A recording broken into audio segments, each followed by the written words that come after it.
Transforming Bracket!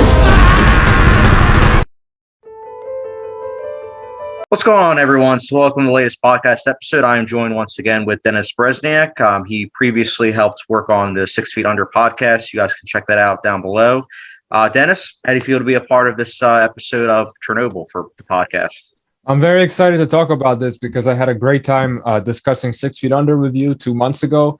And I think that this is a very important show to discuss as well, especially because it's based on a true story. And since I actually have a personal connection to it due to some family history, which I will touch on at the end. But yeah, I'm just excited overall. What about you? How do you feel about it? Oh, I'm very excited. I honestly have seen the show 3 times, and I actually own it on 4K. I personally am like a physical media collector, and it's kind of ironic that I own it on 4K because if you go on HBO Max, you can't even watch it in 4K. It only has HD. But yeah, I'm a big fan of the show, so it's nice to obviously have a perspective of someone that's seen it 3 times, and then obviously as a first-time viewer. Now, Dennis, the first thing I wanted to go just diving right into it, I wanted to ask, did Chernobyl hook you by like right away, like episode 1? Overall, yes, although some of the particulars of what was happening exactly were somewhat confusing and overwhelming to me, especially with like all the scientific details and also just all the commotion that was going on in that control room. But overall, it did hook me in, and I think that maybe some of that overwhelming feeling was kind of the point to set the scene for all the chaos that was about to come. So I don't see that as a downside, but yeah, overall, I would say that it did hook me in. What about you? That's awesome. I honestly am on the same page. Although for me, I can't lie because I didn't really know anything going into it about Chernobyl. My experience with Chernobyl was literally just at the very beginning of Transformers 3 that, you know, with what happened there at Chernobyl. Obviously, it's like a fantasy movie, so I was like, take that for a grain of salt. So I had no idea going into it. So I learned a lot through this show. And right from the beginning, I was like, how did this happen? And then obviously through 5 episodes, we as viewers learn out what happened. So I personally was hooked right away. I love mystery shows, so I wasn't expecting that from a biopic type show. So yeah, I was hooked right away. And I definitely think that perspective of kind of like, hey, what's going on in that confusion definitely was the point. I know I kind of answered this, but I wanted to ask you, Dennis, because for myself, again, I only really knew a little bit about it based on Transformers 3, which is, Right. Really sad, but, there's our school system for you. Did you know, like, much about the real life events, though, that transpired? I knew the general idea that there was a nuclear reactor that had a disaster and that a lot of people in the surrounding area, had to evacuate and that it affected a lot of people. I did not know the specifics I definitely didn't know like the specifics of why exactly the explosion happened.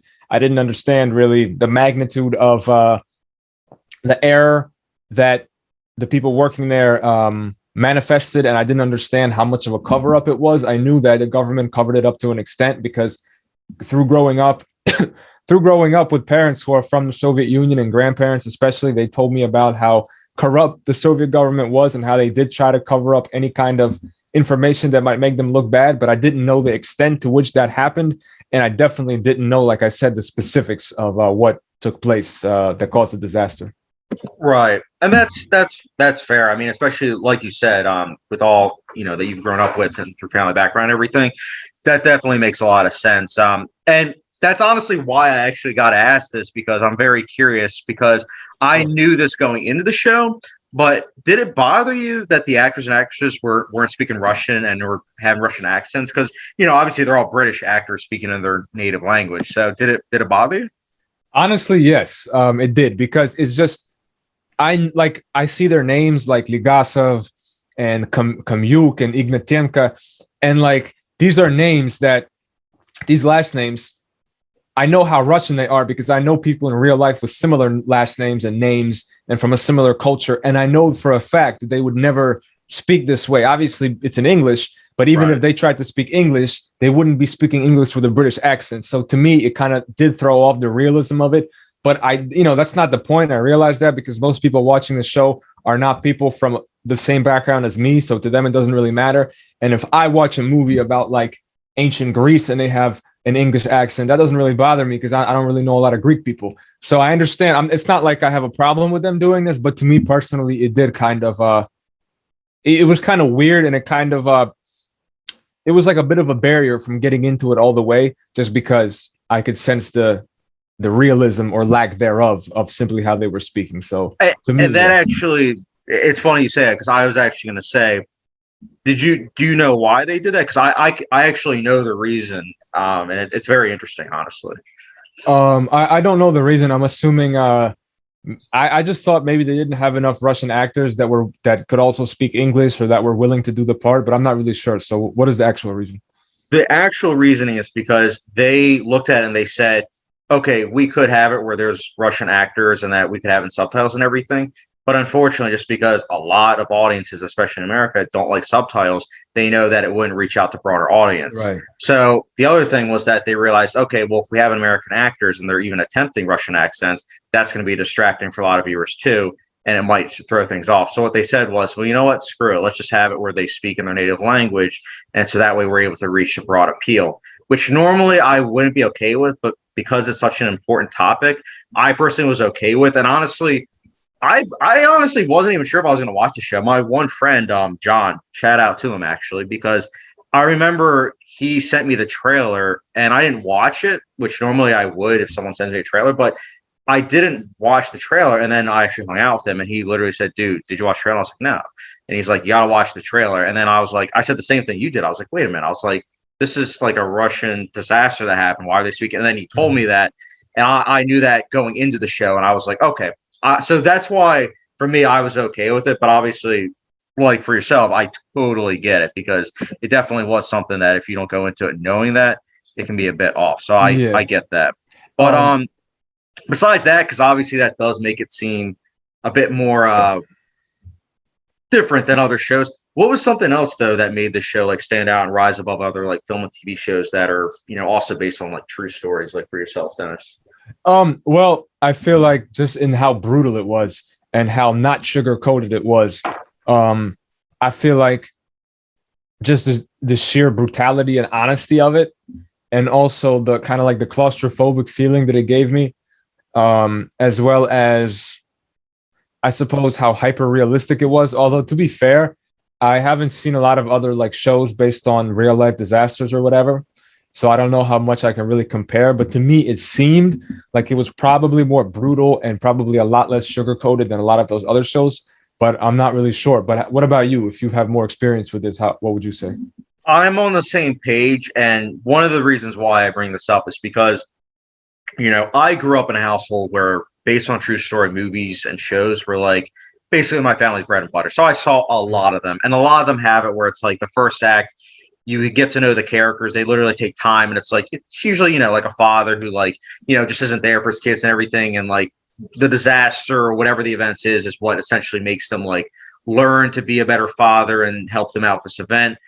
But with something like Chernobyl, similar to like United 93 about 9/11, Chernobyl just throws you right into it, and it lets us as the audiences get to know the characters through their reactions to the events. So you don't have time to really get to like sit down and have characters just sit around saying, oh, so what do you do for a living? Or it's like, right. Oh, like, you know, you have any kids? It's like none of those moments where it's just kind of like feels heavy handed. It's more of like how they're reacting to it. You know, you have like Jared Harris's character, the arguably lead character, you know, you get to know him through like, he's always someone that is trying to figure out, you know, what his morals are for this instance. And the reason why I'm bringing this up is because I just think that makes it stand out more so, because it doesn't feel bogged down in cliches. It feels more like it's trying to go for, like you said, the realism, the heart of the story, you know, trying to get it out there with, you know, all this corruption as well as just cover up. So, you know, I think that's what makes it stand out. And I think that at the end of the day, that's what's honestly going to make it stand out years to come, for me personally, at least. Yeah. And I feel like to piggyback off of that, I feel like there was no filler. Like everything that was there was essential. Like there was nothing there that was unnecessary exposition, although we'll talk about exposition in a moment. But there wasn't like unnecessary exposition or kind of or comic relief or just something kind of irrelevant. Everything was super, super relevant to exactly what was taking place. And that's actually kind of an unusual experience for a fictional, you know, it's based on a true story, but it is a fictional show, like not a documentary. Usually I would expect that from a documentary. I wouldn't expect that from even something based on a true story. I wouldn't expect it to be that kind of lean and only what you need. So yeah, that Exactly. And I mean, you hit the nail on the head, Dennis, because, exposition is something that I personally think is very delicate because, obviously you and I are both movie buffs. And like, over the years, for myself especially, I notice exposition a lot more. And like sometimes when I watch a movie or a TV show and I literally hear the exposition, I'm like, this feels like it's just not trusting the audience. But, it being a complaint usually for both of us, I have to say, like, what is it about this show that makes it like kind of stand out, like as not being a complaint for either one of us? Because I think we're in agreement that it's not really a complaint for either one of us for this show. right. I think that in this case, so some aspects of the exposition, such as how all the scientific details, you need to understand it at least on a basic level. Otherwise, the whole show is not really going to make much sense to you. So it's kind of like it has to be there, because if it wasn't there, we're not all rocket scientists. We're not going to, or nuclear scientists or engineers. Right. So it's kind of like essential. You kind of just have to have it in there. And the other thing is that the exposition, it's basically telling a true story. So it's compelling because if you're into history, for example, you care about these stories and these events and this chain of events. So this is basically like telling you something that's real, and it's compelling because you know that this really happened, and it's like reading a history book, except that it's a lot more interesting and it's dramatized. Exactly. So even though it's exposition, it's just an interesting story based off of the fact that this really happened, and it's like just viewing history. And I have to say, everything that you just said, I agree, because for a lot of fellow like film critics, it's one of those things where everyone always says like, oh, exposition, it's bad, bad, bad. But there's a time and a place for it. And if you have a based on true story event such as this, where the history kind of gets almost like, I want to say left behind, which I know sounds terrible, but like for a lot of people, they might not know this event. But because we live in a society where it's like a lot of things we watch and everything, something like Chernobyl, like this show, because it's so important and dealing with so delicate themes, it's giving us a lot of history. It's through dialogue, but also just like visual storytelling. But here, where the exposition stands out is, like you said, it's one of those situations. None of us really know a lot about this. There's like a very select amount of people that probably do know it. And even them, they probably kind of want to hear this because, like you said, it's history. So I'm definitely in agreement with you. And I don't know, it's just something about it that even at 3 times viewing it, it never once felt like, oh, okay, here we go. It's more of like, okay, I'm now in the shoes of these characters and I know more about, the topic at hand. So I love it, man. It's really good. Now the big thing, and I think that because it's 2021, we have to talk about the elephant in the room, Dennis. Yes. Look, we're still in a pandemic. We're filming this obviously in August of 2021. Was it interesting to see the parallels between then and now? Like, obviously when this occurred and obviously the here and now of 2021. Yes, it was definitely interesting. Obviously, the government trying to minimize a giant disaster and something that could, really affect people's health. That's obviously a parallel to, the coronavirus and all of that. Obviously, with Chernobyl, it was on a much larger scale, but there is some parallel with that, and I think some of the biggest parallels come into play with how people react to the news of the disaster, as far as taking proper precautions or not. So obviously now we have people, who don't want to wear masks, don't want to follow the guidelines, and back then it was a lot of the same thing happening in response to Chernobyl. Right. So this is something where a personal example comes into play, because I hinted at this a little bit earlier in the show, but now let me just kind of explain it a little bit more. So my parents and my grandparents are from Ukraine, which is where Chernobyl happened. They are from Kyiv, and right. Chernobyl was, I think, if I'm not mistaken, 60 miles from there, or 60 kilometers, something like that, which is not that far to be from a nuclear reactor exploding. Yeah, it's really not. And the thing is, they weren't necessarily given official guidelines, as far as I know, like by the government. Don't do this, don't do that, at least not at first. But there was word of mouth conversation about what to do, what not to do. And they kind of had some basic ideas. But for example, they were told not to really go on the beach, I guess, because some of that nuclear residue was supposed to have been absorbed by the sand or something like that. But like my dad was playing soccer on the beach, didn't really take it, I guess, too seriously. He was playing soccer on the beach and collecting leaves, because this is an interesting little thing. They believe that the nuclear residue was being deposited onto the leaves and absorbed by the leaves, because apparently Kiev, the capital of Ukraine, is a very leafy city with a lot of trees, a lot of kind of forestry. And so they told people don't really touch those leaves. But at the same time, what they were trying to do is all the leaves that had fallen onto the ground from the trees, people were volunteering, I guess, or getting paid maybe to clean those leaves up and get them out of there, because they thought that if we got those out of there, we could, make it safer for the citizens, because those leaves are radioactive or whatever. But obviously that's silly, because the new leaves are going to grow back and absorb that radiation. But my dad, counterproductive. Yeah. And my dad actually was one of the people that was like collecting the leaves. He said, I don't know if he got paid for it or not, but like he would collect those leaves into giant bags, I guess, or whatever. And that's the very thing that they were saying, don't touch.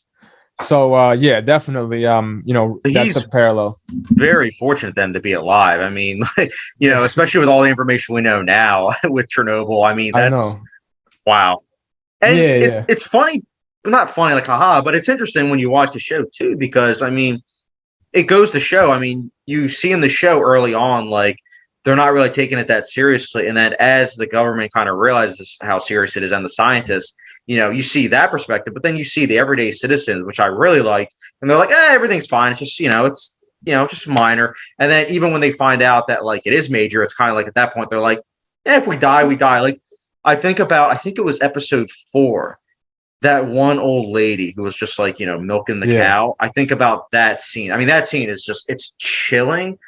But like, it also makes a lot of sense, because if you think about the everyday life now, we have a lot of people. I mean, I know people, my parents, I'll be straight up honest, they're kind of like that, where it's just like, if we die, we die. The Lord will say it's our time. And I'm like, wow. Yeah, but like you can avoid that. So obviously it's not to the extent of what obviously your dad went through in particular, but it's just, it's insane, man. It's insane how history has in a way repeated itself. I couldn't help but think about that by the end of episode 5, like just that heartbreaking trial scene, man. Like that's when it really kind of hit me. I was like, holy cow. It's like history repeats itself, it's crazy. But I mean, other thing I wanted to really mention, Dennis, was, as I just mentioned, with the courtroom scene, did the finale, I mean, especially with all you just said about, with your dad with the leaves and everything, and just his experience, did the finale make you emotional, like episode 5? Yes, it did. Definitely at the trial, it was emotional when Valery was, standing up and speaking the truth, and seeing everybody's reactions to that, and seeing how Boris Sherbina, who originally, that was the guy that was like the government worker who was sent to deal with the issue with Valery, who was the scientist. And originally this guy, Boris, he was very like surly, and he didn't really believe Valery. He kind of was not taking him seriously. He thought he was over exaggerating. And then seeing him like be emotional at the end, all of that was definitely made me emotional. And also when Kamyuk, that was the female scientist who was working with them, when she came to Legasov's apartment to basically convince him that you need to tell the real deal of what happened. You can't do the same thing that you did at Vienna, because in Vienna, he made up, he did whatever the Soviet Union wanted him to say. But she's like, you can't say that again at this trial. You got to say the truth. So definitely that was emotional. Also at the end, seeing what really happened to everybody, because of the final notes on the screen that were saying, these people were real and this is what happened to them. That definitely made me emotional. That piece of music too at the end, when it's the music that's playing over just like the based on, obviously showing like the real life people as against their counterparts, that just really was very emotional, man. I mean, especially because the other thing I wanted to mention, I mean, with what you just mentioned, with the difference between Vienna and obviously when he's actually in front of everyone, I think it's also just kind of crazy, because he does the right thing. He literally says the truth and everything, but it's not good enough.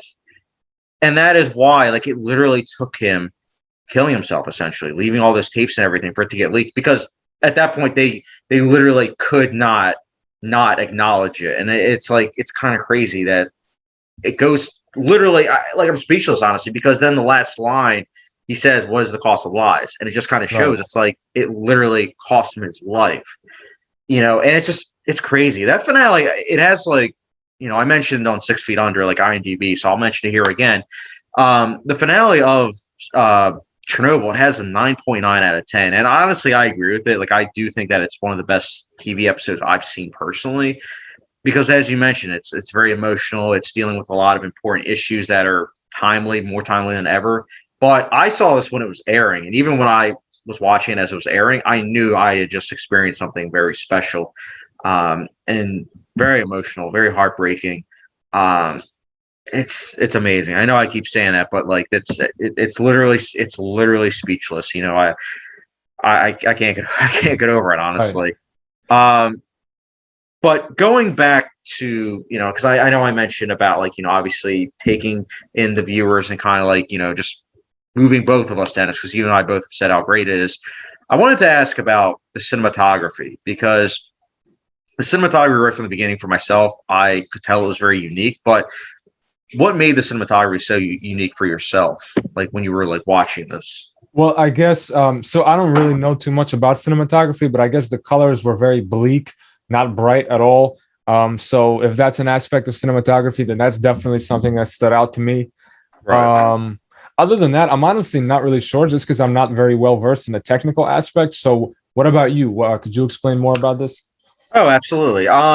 So yeah, I mean, I agree with you right from the beginning with what you said. It's a very muted color palette. Like, it's very much so dealing with light blue, gray. You don't really see too much of like nature colors. Like, we live in a world where every single movie or TV show has to be like super cinematic, super good looking, so to speak, to show off on reels and everything. But Chernobyl is not worried about that. It is trying to get you as viewers into the tone, and the tone is very bleak. We've mentioned it earlier. It's a very serious show, and it's matching that with the cinematography. Cinematography also is dealing with a lot of like long takes, like that one scene where, obviously they have to go up to the rooftop, and they say, I think it's like 90 seconds Yeah. that they said they can only be there. If they're any longer, they could potentially like die and get even more radiation. That scene, it took me 3 viewings, Dennis, but I realized that scene was a long take that was exactly 90 seconds, which, again, I'm glad I own physical media, because I was literally able to test it out. I literally watched that scene like when I was watching the episode, and I was like, wait a minute, was that 90 seconds? And I literally timed it. It was exactly 90 seconds. And I was like, that's crazy. One long Wow. take. So we got in the shoes of obviously the lead, not the lead character, but that character that was in that scene.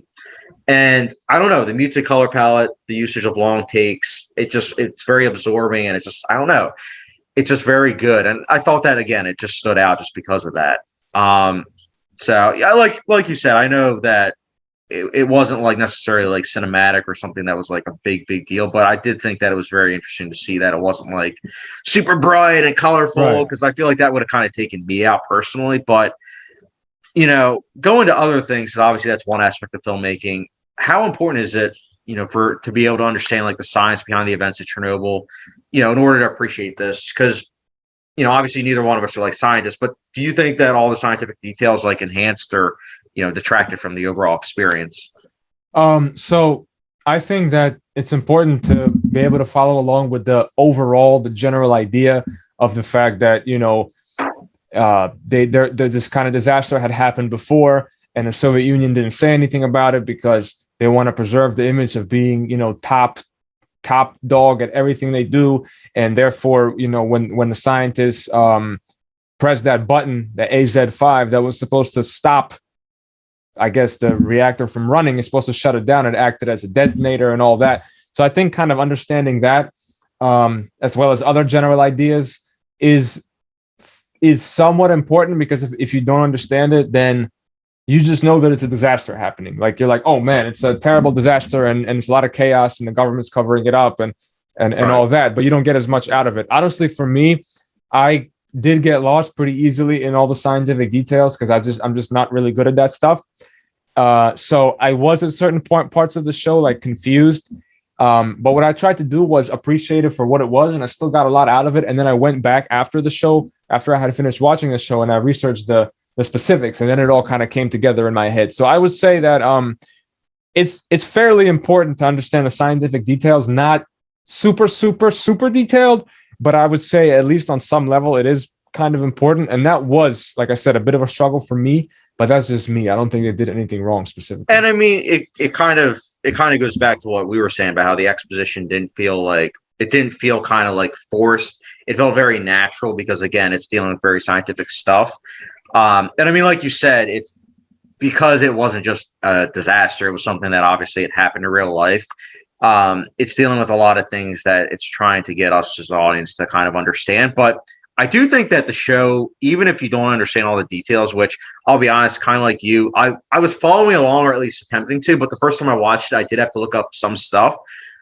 But then I also realized, even after I looked stuff up, I was like, even if you break it down, you just kind of boil it down to like simple terms where it's like, to get into spoilers, although at this point we've already talked about spoilers, but to break it down, it's simple. It's like, well, one character pressed a button, and it's like, because he pressed a button, it led to this. And then it's like, oh, well, actually, that's not 100% true, because by design, it was broken from the beginning. So it was partially his fault. It wasn't 100%. So to break it down to simple terms, I was glad that they did that, because they give you a lot of complex details, but you're also able to simplify it to where it's like, this happened because of this. Oh, also because of this. So I liked that. And I also just like the fact that, I don't know, watching it just kind of made me feel smart. I felt, very sophisticated. Me and too. What's crazy, Dennis, is watching this, you're gonna think I'm crazy, but it's crazy to think that this is the same writer that wrote the Hangover movies. Really? Oh, I You didn't would know not that. think that. Yeah, you would not think that. Oh, wow.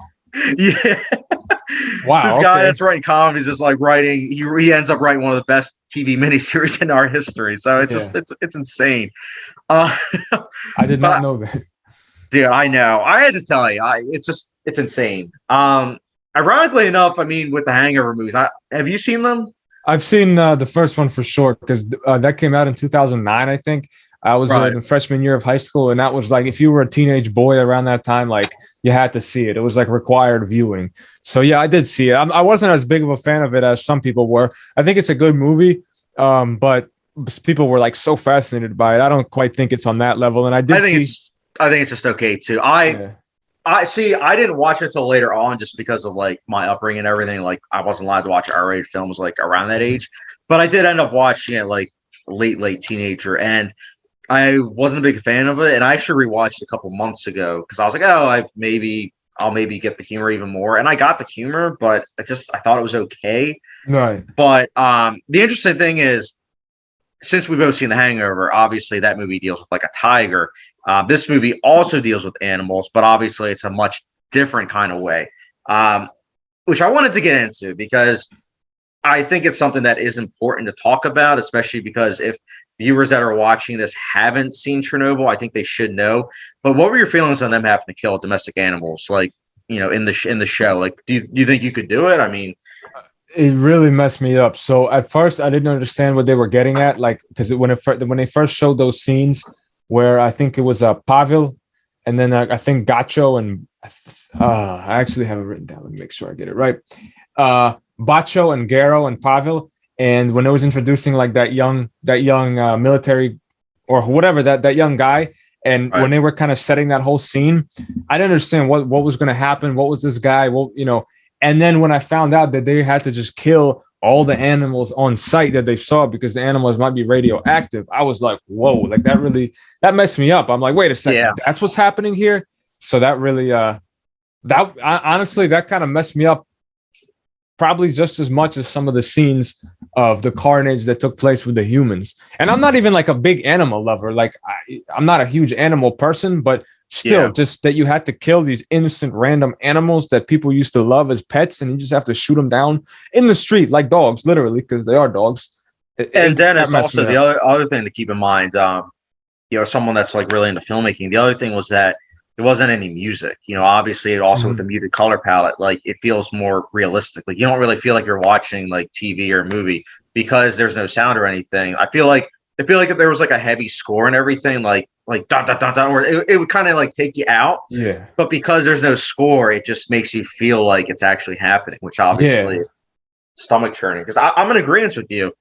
I don't think I could have. I don't think I could have done that. Like, I'm not really an animal lover myself. My fiance is a pretty big animal lover, but even so, like, I I couldn't do that. Like, despite that, like, I know obviously it's like they're going to be obviously in a lot of pain because we've seen like obviously the human characters throughout the show that kind of like essentially slowly deteriorate. And I know that that's something that the dogs are going to have to deal with, but I just don't think I could do that. And then there's other animals too. I mean, like that scene I mentioned earlier with like the woman with the cow.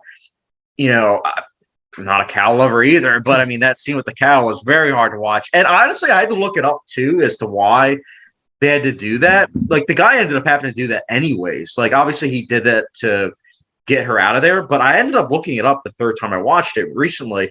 And it wasn't just that, it was also because the cow would have had to die because that cow obviously is producing milk and everything. Yeah. And that milk, if people are drinking the milk, obviously that's radiation poison and everything. And I was like, oh, that makes sense. Yeah. Like, so it's kind of like a twofold of like the reasons, but that was brutal. I think that was episode 4 when that happened, but that was when I was like, yo, I mean, it was obviously like hard to watch from the first frame, but like, holy cow, it's a lot.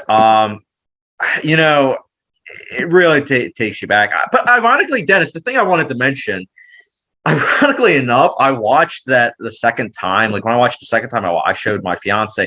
And ironically enough, I told her, I was like, look, episode 4 is probably going to be even harder for you to watch as like an animal lover. But ironically enough, it didn't hit her as hard as it did me even the second time. Wow. So it's interesting. It's interesting how like you and I obviously aren't as big animal lovers, but both of us were affected more by a pretty big animal lover. But I wanted to mention that because obviously it's a very bleak tone, like the show. But how did you feel, Dennis? Like when you were watching this show, how there's no really hopeful moments, like there's no like grandiose Michael Bay moments, like other shows that you and I have talked about, such as 6 Feet Under, and obviously off the show we talked about The Sopranos. Those shows obviously have like some moments of humor or lightness, but like with Chernobyl, how did that make you feel? Basically, not having that like hope and that just sheer bleakness, so to speak. I'll put it like this: I didn't have a lot of fun watching it. Like that's fair. Even to say that I enjoyed it, you would have to break down what do you mean by enjoy. Did I get something valuable out of it? Was it compelling to me? Did it affect my emotions? Do I think it was a great piece of cinema? Yes. But did I enjoy it? Like I experienced joy or pleasure? Not at all. Like sometimes right before I started an episode, I was actually kind of hesitant to start because I knew that my mood would go downhill immediately. So I might have been in a good mood. And then I'm like, man, I should watch Chernobyl. But then in my head, I was like, should I though? Like, like I'm in a good mood. This is just gonna make me depressed. But so sometimes I actually put it off because I'm like, nah, today I want to be in a good mood for the rest of the day. But then other times I'm like, no, I gotta watch it. So I did watch it, and it did bring down my mood. And I can only watch it every few days, one episode every few days, because doing it every day or like multiple episodes in one day, it was just too much. Other shows like Sopranos, obviously there's a lot of violence and heavy things and traumatic things, and 6 Feet Under, but a lot of humor too. Especially James Gandolfini in The Sopranos. Like there's a lot of humor. Absolutely, a lot of humor, and also I guess it chronicles a longer period of time. So if you chronicle like 7 years, there's going to be ups and downs just in anybody's life, even if the person is a mobster or even if they own a funeral home. Just generally speaking, it's not going to be just bleakness for 7 whole years. Whereas this show, Chernobyl, it did take place over, it wasn't just like 2 months. But what happened was they would show an event and then it would lapse like 4 months later, a year later, but they would only focus on those specific aspects that were relevant to the show, to illuminating to illuminating the disaster. So of course it was all just the bleakness. You didn't see just the daily life of the people living there, because I'm sure if it was more of like a daily life show of people living around Chernobyl, there would have still been some lightness, even despite all the horrible things happening, because you would have heard people joking, this and that. You would have heard people in the bar or whatever. Right. You would have had some moments, but this was hyper focused on just the catastrophe. So there was no lightness. It was just like entering a black hole. So it was very different than a lot of these other shows.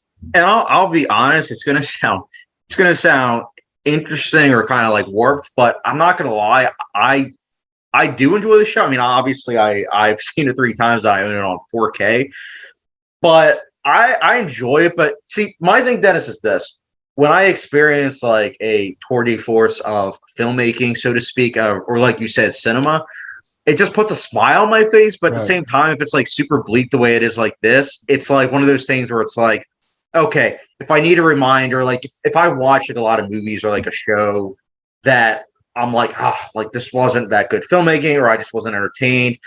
Like sometimes I'll put something on like Chernobyl or like Schindler's List, where it's like, yeah, am I going to be depressed after watching it? Yeah, but it's also like because it's so well done, it serves as a reminder of what cinema can be. That makes Um, sense. and that's why like a lot of my favorite movies are kind of like depressing. I don't watch them too much. Some of them, there are some that I have seen a lot. Like I've seen, I'll be honest, Requiem for a Dream a little bit too much, like a dozen times, and a lot of people say they can only watch it once. So, but when I see something that is something special like this show, I can't help but say that. But something like The Sopranos, I've only seen one time, and I should watch it multiple times because, Yes. like you said, it shows the ups and downs, and um, nothing like this where it's just like 100% bleakness. Um, but speaking of bleakness, Dennis, I know you in particular wanted to mention this, but the quote at the end of the finale, you wanted to mention that? Yes. Yes. I wanted to talk about this. This is kind of a broader concept that goes beyond just the show. It actually ties into what we were saying earlier about the parallels with the pandemic that's happening now. So there was a quote in Legasov's suicide note that was basically, to be a scientist is to be naive. We are so focused on our search for truth, we fail to consider how few actually want us to find it. And what this got me thinking about is the question of, do scientists sometimes tend to be naive indeed when it comes to communicating their ideas, or maybe they're not the best at getting regular people to listen to them? And I'll give my opinion first, and Yeah. then you can answer as well. But I think that, yes, sometimes scientists are kind of naive because they might know the science and the technical aspects behind what they're talking about super well and have great points, but oftentimes they're not the best with understanding human psychology and how to best express their ideas. They think if they just put out the facts, this is bad, you can't do this, this, they think people will just listen and be like, oh, okay. But in reality, Right. human psychology is not like that, because let's say you're used to doing something your whole life, or someone's proposing that you have to radically change everything, evacuate, blah, blah, blah, disturb the whole piece of your life. People psychologically are usually not just going to be like, oh, okay, and then just Yeah, they're jet not. off somewhere. And these scientists, sometimes they don't realize that as much, which makes sense because they're more focused, they're more on the technical aspects of things. They're not more on the people side of things, on how to communicate with people. And so like right now, you have, and obviously I respect the scientists who are finding out these things and doing research on the coronavirus and all that, but they do have a tendency to kind of constantly sound alarm bells. And not that these things aren't indeed alarming or that they shouldn't be said, but oftentimes when you just overwhelm people with negative information and things that scare them, a lot of people will just shut down Yeah, that because is it's too true. much to process. Like, Yeah. all I'm hearing every day, this can kill you, and this is bad, and this. At a certain point, you're like, all right, buddy, like, I'm trying to live my life at the end of the day. If I listen to every piece of information, I don't know which one's true. You say one thing one day, tomorrow you say something else. If I'm trying to keep track of all these things and constantly adjust my life every day based on some new study, I'm going to go crazy. Well, not only that too, because then on the flip side, you'll then have people kind of counter that with stuff that really isn't true. And the reason why they do that is it's kind of like a coping mechanism, Right. because it's like all that negativity, they need to kind of do it where it's like there's something positive. And so they go to someone that is like, no, you don't have to worry about this. And it's like, yeah, but like, did you graduate high school? Oh, no, you didn't. Okay. But Yeah. I wanted to say this, Dennis, because I think you did hit the nail on the head with the scientist, because to some extent I do agree with you, because not all scientists, obviously, but a good deal of them probably do have like a tendency of not being able to socially break it down and just kind of say it's like, oh yeah, you have to worry about this, or oh no. But I think it's interesting because you and I are both artists. Obviously, you're really into music. You're a music artist. Right. And obviously everyone likes music, but they don't like music to the extent of you. So it's like a lot of times when you talk to someone, you're not exactly going to go into the technical aspects because you know that a lot of times they're probably either A, not going to care, or not understand. And the same with me with movies. Obviously, everyone likes movies to some extent. But if you start talking to someone about like, oh, like, like we were talking about like exposition or storytelling, they're probably going to shut down because So for both of us, we have to simplify things. And the same thing with scientists. They have to simplify where it's like, yeah, you have to worry about this, sir. No, you don't have to worry about Exactly. that. So that's what I was thinking about when you mentioned that. That's very true. Yeah, like for me, and and I used to when I used to talk to people about music, I would get too far in depth with it and I would lose them. And now I realize that's not the best idea. And same Right. thing with like the scientists, like the average person doesn't need to know like 83% of participants in this study found that there's a 3% chance of this. People just want to know, do I need to worry about this? What should I do? Should I Yeah. wear a mask? Should I get the shot? How long do I have to wait after I get the shot before I can go? 2 weeks? Okay, cool. They don't Yeah. need to know every detail, and a lot of scientists don't realize that. Because a lot of people, like you said, a lot of people, it's like if there's too much negativity or there's too much of something, they kind of like lose track because it doesn't really interest them. Obviously, people like you and me, it's kind of like we're more interested in that. I mean, both of us found the scientific aspects of Chernobyl fascinating, even if we didn't fully understand it. So this show, obviously, tackling that was interesting, but not a lot of people are like us, Dennis, where we kind of want to know everything about the ins and outs of things. So I do agree with you, and I think it's an interesting question that you brought up, and I think that to answer the question, because I didn't fully answer it, I do think to some extent that they are kind of naive, but I also think that there are a lot of things that kind of get political, Yeah. which it shouldn't. Obviously, their intention is not political, like trying to get two different sides.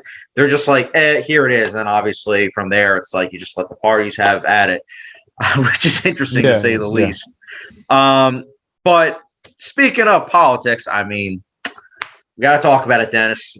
We have to. It's 2021. How do we feel America would have handled like such a disaster as Chernobyl? Like, do you think America would have been like more honest with their citizens, or also try to cover up like the Soviet Union did? Obviously back in in the 80s when this occurred. I think America would be more honest, but I think there would still be a lot of cover up. I also think that if in any country, if it happened today in 2021, it will be a lot harder to cover it up to the extent that they did because of the internet. Because people would like if this happened today, people would be like tweeting. People who live there would be tweeting about, oh my God, look what's happening at Chernobyl. Look. And so the government would be saying, it's no big deal. It's just a tiny fire. But then you'd be seeing thousands, millions of tweets, what it really is. Maybe one of the scientists would, take a video, put it on Snapchat. Like these days, it's much harder to control information because everybody's a reporter. Like these days with a phone, with a smartphone, with social media, everybody's a freaking reporter. So it would be a lot harder to cover it up. But I still think they would try to cover it up.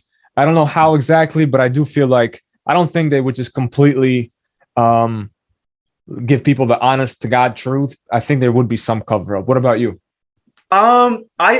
It's tough, man, because I mean, in our history, we've seen so many cover ups, like, obviously with the Watergate scandal, stuff like that. We've seen this happen before, like certain scandals, but it also goes back to a time where, like you said, there wasn't social media. Social media has changed a lot of things. Instantly something can happen. Everyone knows about it.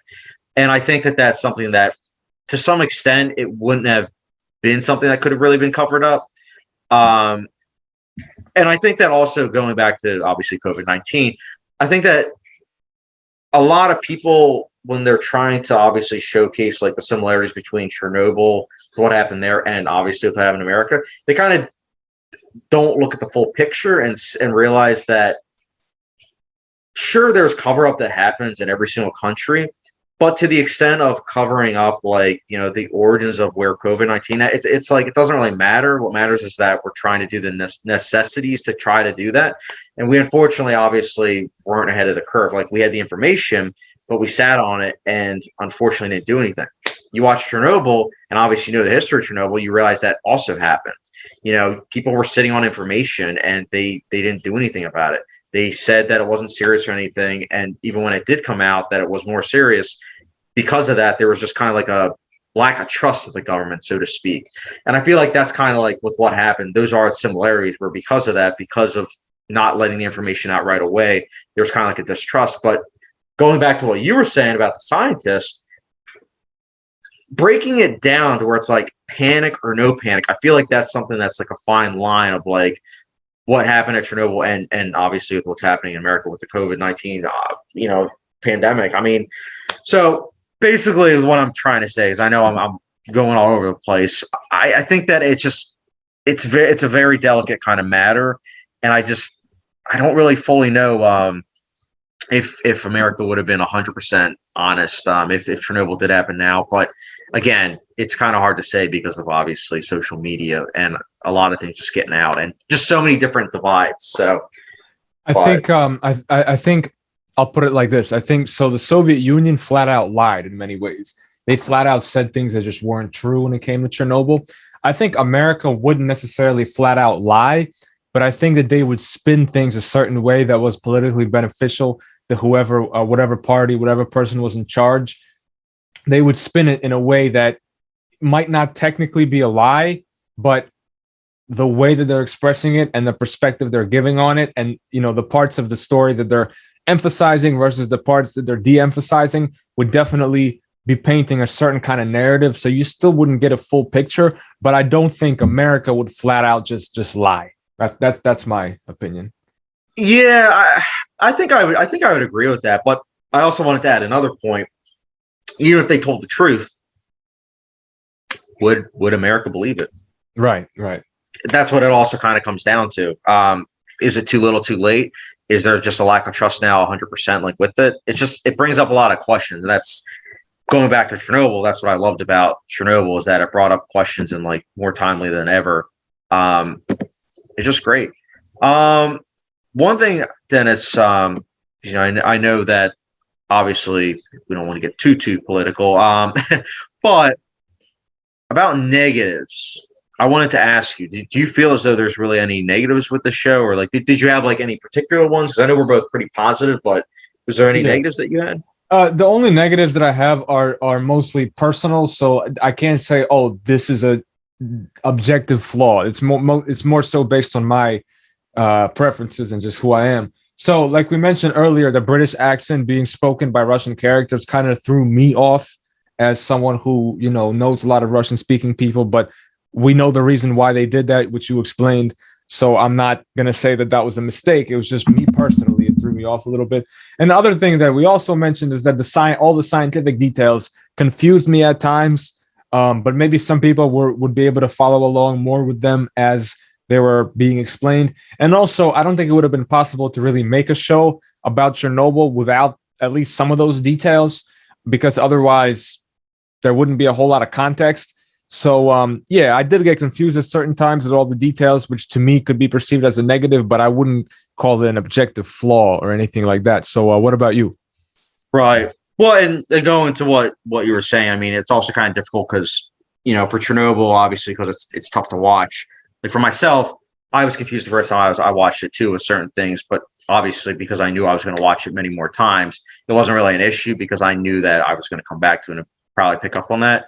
But obviously, like you said, I can see why it might be an issue that it was kind of like overwhelming. I'll be honest, Dennis, I don't have any issue with this show. I really don't. Like I said, it is a tour de force in filmmaking. It's a masterpiece of a show. Like it is easily one of my favorite shows. And like you said, it's cinema in a world where obviously we get kind of hit over the head with so many Marvel movies. Not that there's anything wrong with Marvel or like Star Wars. It's very refreshing to have like a show like this where it's like 5 episodes giving a lot of obviously information, informing the viewer whilst at the same time being engaging. It's awesome. So I mean, I have no negatives. I wanted to actually say this though, Dennis, because I know we kind of alluded to this earlier, and I do think that it's very important to talk about because obviously for myself, I mentioned earlier, I knew nothing about the show going into it, like in terms of the actual disaster. Obviously for yourself, when I was like, hey, I want you to obviously come along to this podcast, obviously for yourself, you knew a lot about it. And obviously you said that you asked your family about it too. And I actually wanted to ask you, about that, because you said that there was like a lot of interesting stories that you heard. So I wanted to ask you about that now. Yeah. So before I saw the show, I wouldn't say I knew too much, but I knew the general idea of it. But then once I was actually watching it, I asked my parents, and so like I mentioned earlier, Chernobyl happened in Pripyat, which is like a small town in Ukraine. And my parents are from Kiev, which is the capital of Ukraine. And like I said, it's about maybe 60 miles or so away. And the town, I guess, right near Chernobyl, I don't know if Chernobyl's in that town exactly, or if it's just right near it. But this town, Pripyat, it was like, from what I know, it was like kind of like a resort town. People would go there to relax and stuff. Like, I'm pretty sure my parents, or at least one of my parents, had been there on a vacation type thing. And then obviously this disaster happened and nobody knew what to do. And my dad said that like the newspapers reported on it a little bit, but it was like a tiny blurb, maybe on page 7.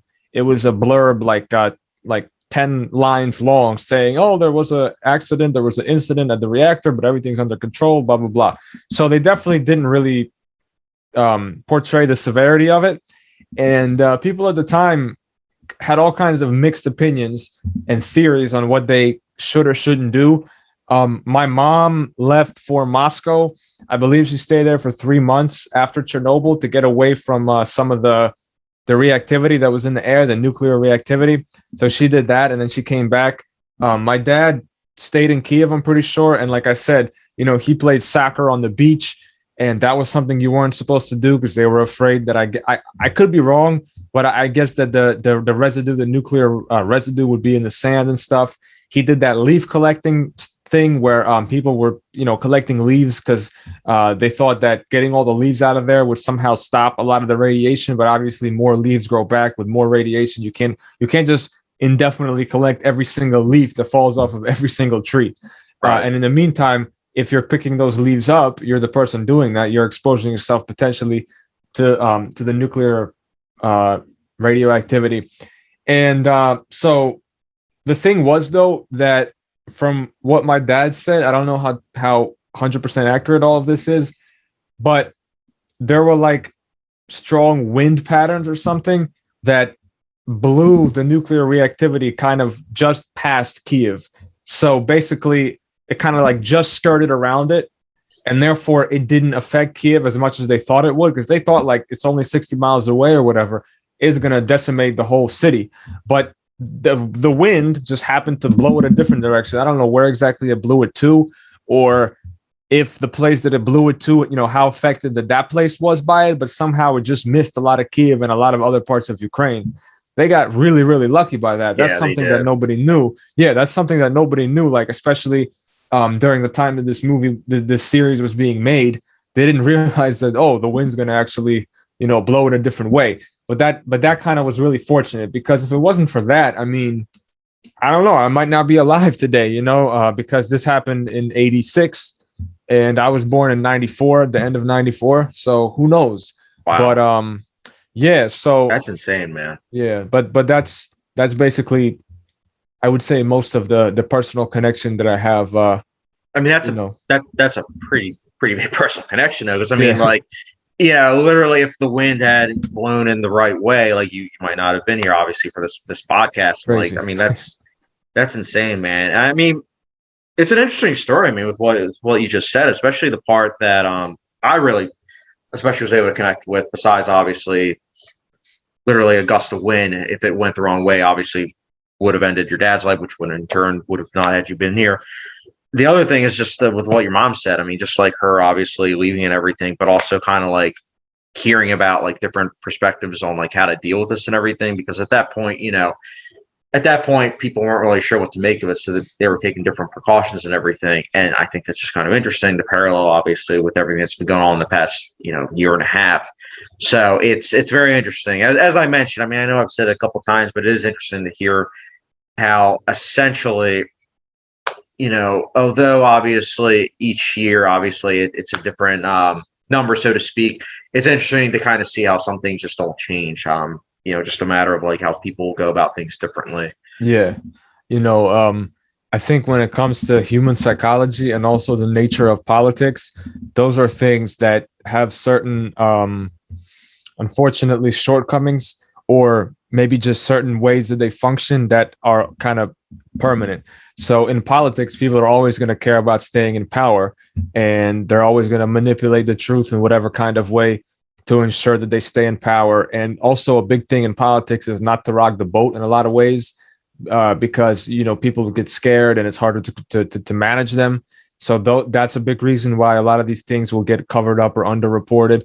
And another aspect is human psychology. And that's like, if we're just flooded by constant negative news without any kind of clear solution, we're just going to ignore it at a certain point. Whereas if you maybe boil it down to certain doable actions that we could do every day in our lives, we'll maybe listen to it. But if you just if we perceive it as some kind of unavoidable catastrophe and there's new information coming out every day, it's too much. And I understand that, because you cannot be a healthy, functioning person if you're trying to grasp onto every new piece of information that comes out. At a certain point, you got to just you got to take the information that you can, figure out, I guess, a lane for yourself of what you're going to do, and and just stick with it. And you can't just constantly keep.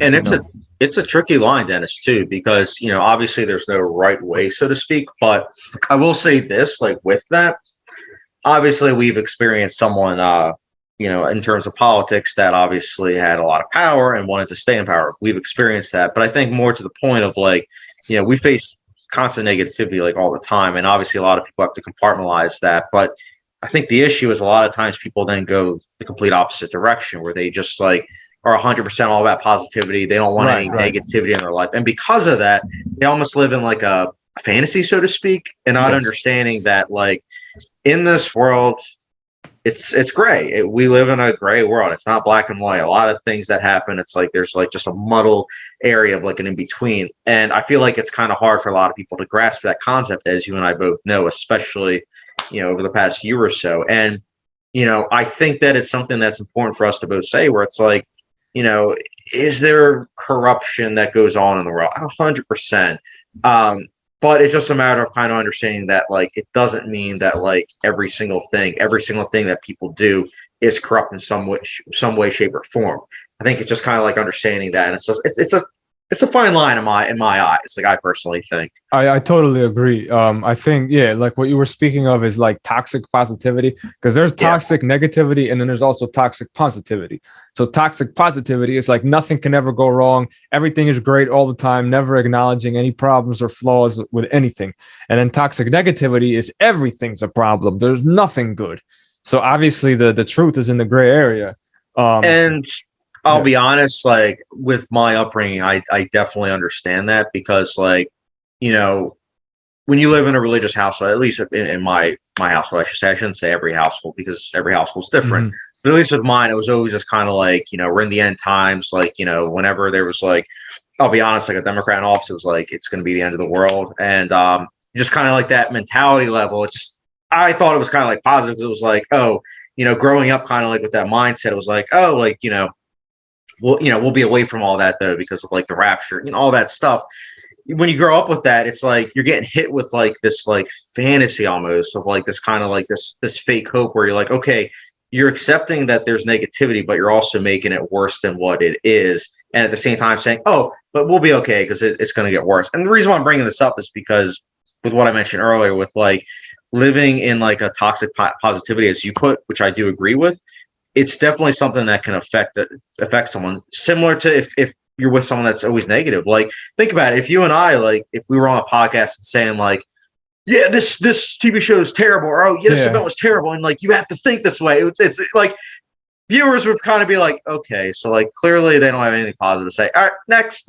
But because you and I obviously were talking about positives and negatives of the show, and obviously personal experience, we have this obviously connection of being able to say, yeah, this is how it is in life, So I know I went off a little bit, but I just had to get it out there. I no, that's very interesting. So I have a few things to say. I don't want to get too off topic, but I see certain content creators on YouTube and other places where they do kind of make a name out of being super negative, where it's you watch it and it's the problem with this movie, the issue with that, why this is terrible. And it's I don't want to watch constantly, I don't want to watch constant content about why everything is bad. How are you going to be in a good mood afterward if this is bad, and especially a lot of them are very snarky and condescending, and that really annoys me. But then you have the other side of YouTube or of the internet or whatever, where it's oh my God, you do this and you're going to be so happy.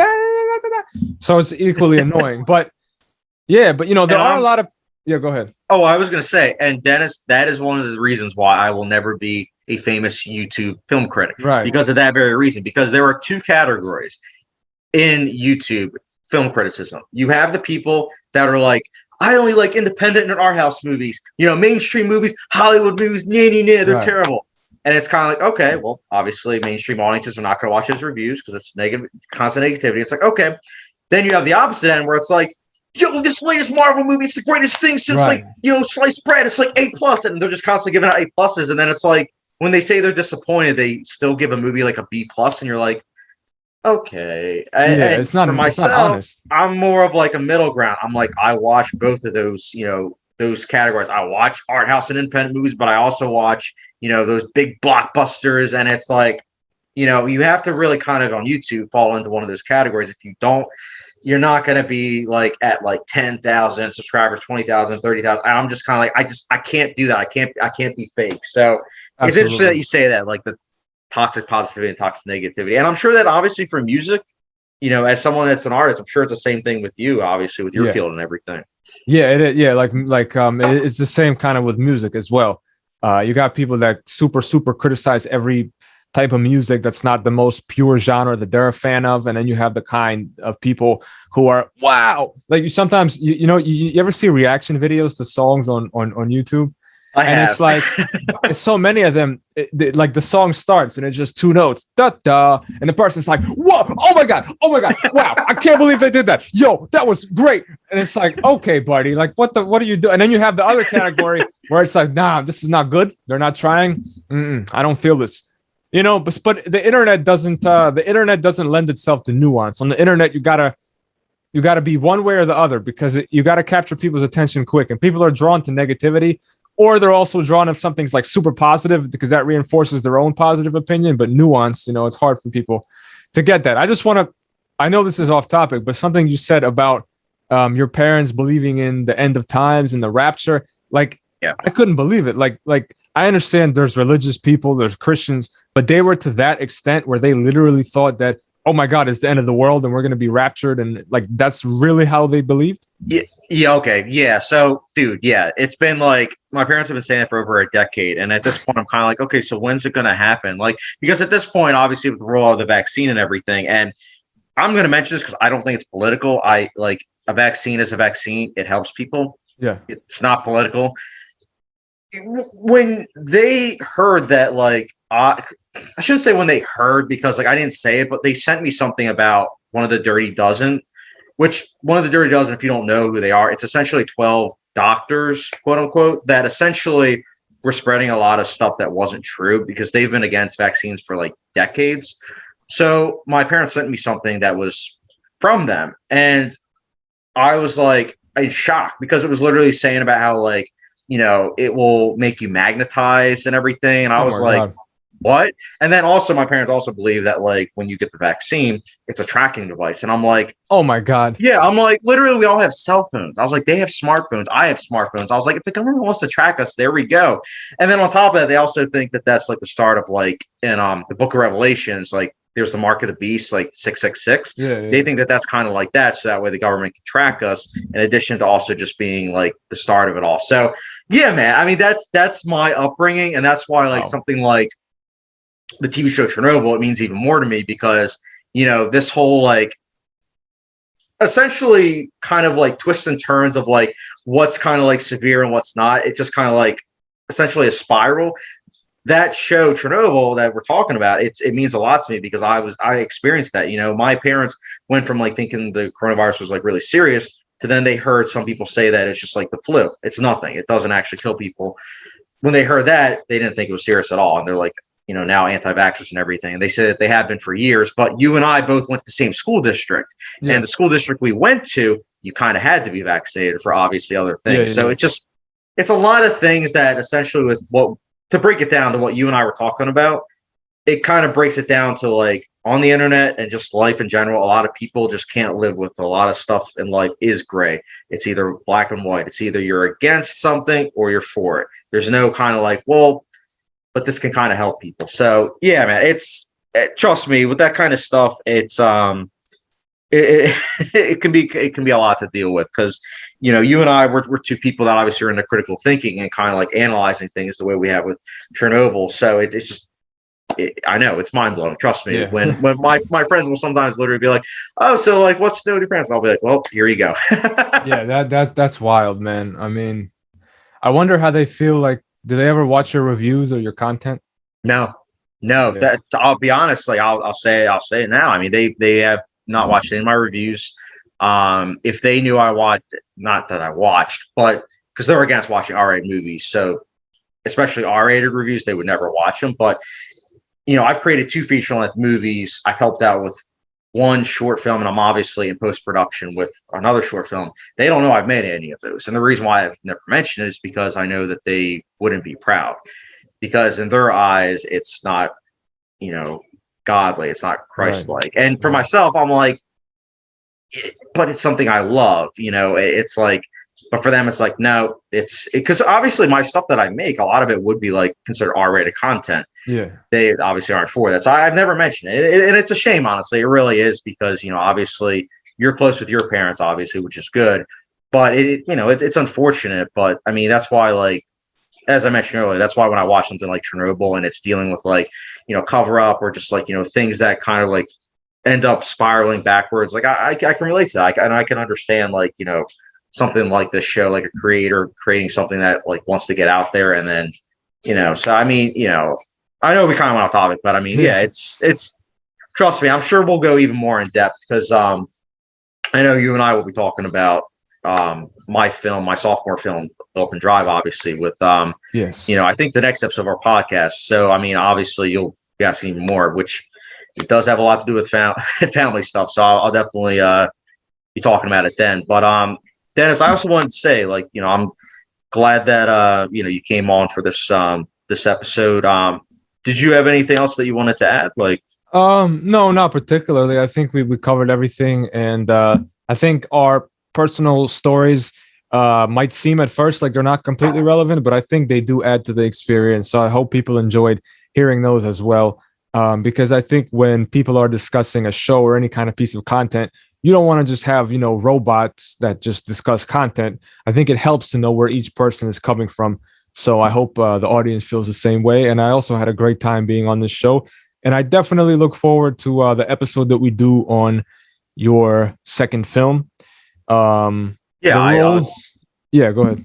I look forward to it too, especially because with that episode, obviously the roles will be right, more so reversed. I am looking forward to that, and obviously we'll be talking about other stuff too. I definitely think because obviously we're both fans of The Sopranos. I definitely think also I think it comes out in a couple months, but The Sopranos prequel. I definitely think we should talk about that among other obviously other films that we've talked about, and then I also think that obviously we'll discuss about possibly doing like another TV show. But yeah, Dennis, I'm very glad that obviously came on. I'll put obviously your stuff in the link below so that way people can subscribe to you. And again, guys, thank you very much for watching. Dennis, again, always a pleasure. And guys, don't forget the subscription, notification bell, and we'll catch you guys later.